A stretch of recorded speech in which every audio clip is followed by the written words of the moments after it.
ஈரோட்டில் தமிழ்நாடு காங்கிரஸ் கட்சியின் கிழக்கு மற்றும் மேற்கு மாவட்ட கட்சி நிர்வாகிகள் ஆலோசனைக் கூட்டம் சட்டமன்ற உறுப்பினர் EVKS இளங்கோவன் தலைமையில் நடைபெற்றது. இதில் அக்கட்சியின் மாநில தலைவரும் சட்டமன்ற உறுப்பினருமான திரு கு. செல்வப்பெருந்தகை சிறப்பு விருந்தினராக கலந்து கொண்டார். இந்த ஆலோசனைக் கூட்டத்தில் காங்கிரஸ் நிர்வாகிகள் முன்னாள் MLA பழனிசாமி திருச்செல்வம், ராஜேஷ் ராஜப்பா, சரவணன் ஜவஹர் அலி, ஜுஃபைர் அகமத், MM ஹர்ஷத் பாட்ஷா உட்பட கட்சி நிர்வாகிகள் பலர் கலந்து கொண்டனர். நிகழ்ச்சியில் பேசிய சட்டமன்ற உறுப்பினர் EVKS இளங்கோவன், யார் நல்லாட்சி செய்தாலும் அது காமராஜர் ஆட்சிதான் என்றும், இந்தியா கூட்டணிக்கு மம்தா பானர்ஜி ஆதரவு அளிப்பதாக தெரிவித்தது வரவேற்கத்தக்கது என்றும் தெரிவித்தார். யார் நல்லாட்சி தந்தாலும் அது காமராஜர் ஆட்சி தான். ஸ்டாலினை பொறுத்தவரை அவர் நல்லாட்சி தந்து கொண்டிருக்கின்றார். அவரை முழுவதோடு நான் பாராட்டுகிறேன். எல்லோற்றையும் விட நல்ல அரசாங்கத்தை நடத்துகின்றவர்களுக்கு நாம் துணை நின்றாக வேண்டும். காளியை வழங்குகின்ற அவர்கள் இன்னொரு காளியாக அந்த மம்தாவை பார்க்கின்றார்கள்.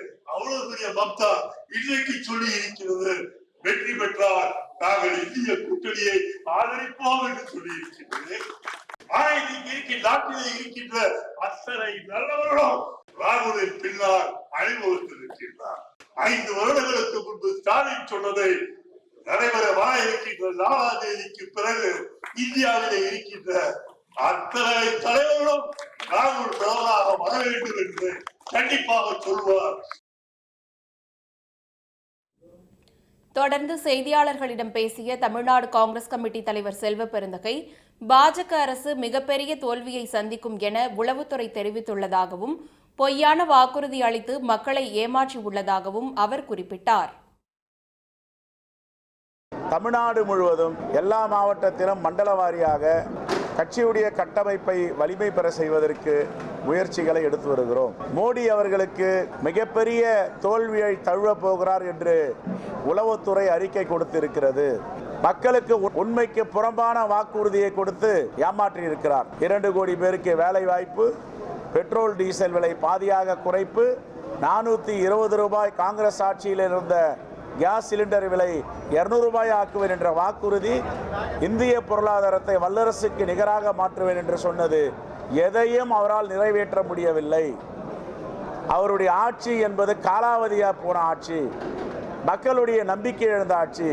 உத்தரப்பிரதேசம் தங்களுடைய கோட்டை என்று நினைத்திருந்த RSS BJPயும் இப்பொழுது எங்களுடைய தலைவர் ராகுல் காந்தி அவர்களும் அன்பு சகோதரி பிரியங்கா காந்தி அவர்களும் போகும் இடமெல்லாம் கண்ணுக்கு எட்டிய தூரம் வரை மகா சமுத்திரம் போல் மக்கள் கூட்டம் அங்கே கூடுகிறது. இதை பார்த்து உறைந்து போயிருக்கிறது பாஜகவும் RSSம்.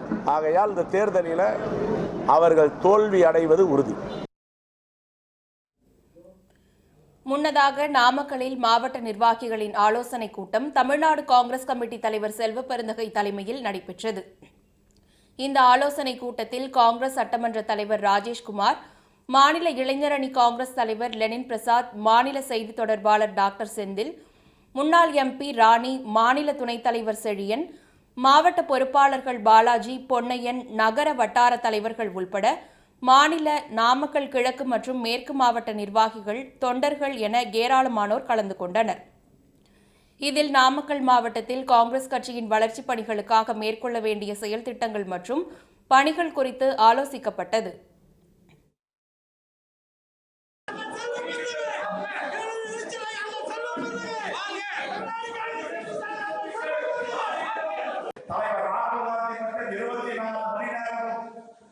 அவருடைய உயிரை கையில் பிடித்துக் கொண்டு மக்களுக்காக உழைத்துக் கொண்டிருக்கிறார்.